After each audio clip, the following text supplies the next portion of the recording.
ভাবেন তো, যদি হাজারের বেশি মানুষ একসাথে ডোমিনোর মতো পড়ে যায় তাহলে দৃশ্যটা কেমন হবে। আজ আমরা দেখব মানুষের তৈরি এক অবিশ্বাস্য ডোমিনো বিশ্ব রেকর্ডের গল্প।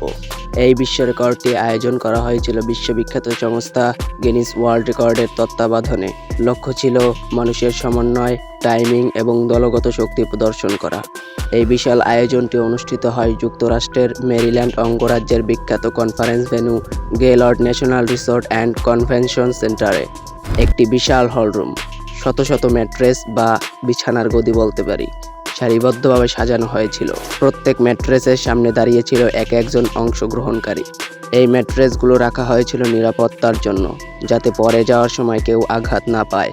সব অংশগ্রহণকারীকে নির্দিষ্ট দূরত্ব দাঁড় করানো হয়, যাতে পড়ে যাওয়ার সময় প্রত্যেকে পরের মানুষকে সঠিকভাবে ধাক্কা দিতে পারে।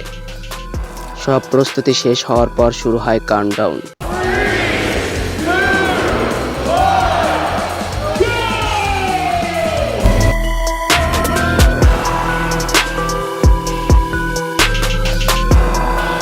মুহূর্তের মধ্যেই পুরো হলরুম জুড়ে শুরু হয় মানুষের ডোমিনো চেইন।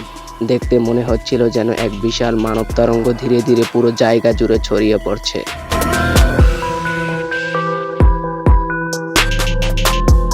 এই রেকর্ডে অংশ নেয় প্রায় 1200 মানুষ, যা সেই সময় সবচেয়ে বড় হিউম্যান ম্যাট্রেস ডোমিনোস হিসেবে স্বীকৃতি পায়। সব অংশগ্রহণকারী সফলভাবে পড়ে গেলে গিনেস কর্মকর্তারা পুরো ঘটনাটিকে যাচাই করেন। সব নিয়ম পূরণ হওয়ায় এই আয়োজনকে আনুষ্ঠানিকভাবে বিশ্ব রেকর্ড ঘোষণা করা হয়।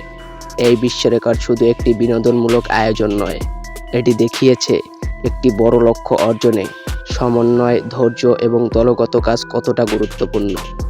মানুষের একসাথে কাজ করার শক্তি সত্যিই অবিশ্বাস্য। আপনিও যদি একসাথে কাজ করে আমার চ্যানেলটা সাবস্ক্রাইব করে দেন, তাহলে আমি পরবর্তী ভিডিও বানাতে অনেক অনুপ্রাণিত হব। তাই এমন আরও বিশ্ব রেকর্ড এবং অদ্ভুত তথ্য জানতে ভিডিওটা লাইক করেন, শেয়ার করেন আপনার বন্ধুদের সাথে, আর আমাদের চ্যানেলটি অবশ্যই সাবস্ক্রাইব করতে ভুলবেন না। ধন্যবাদ।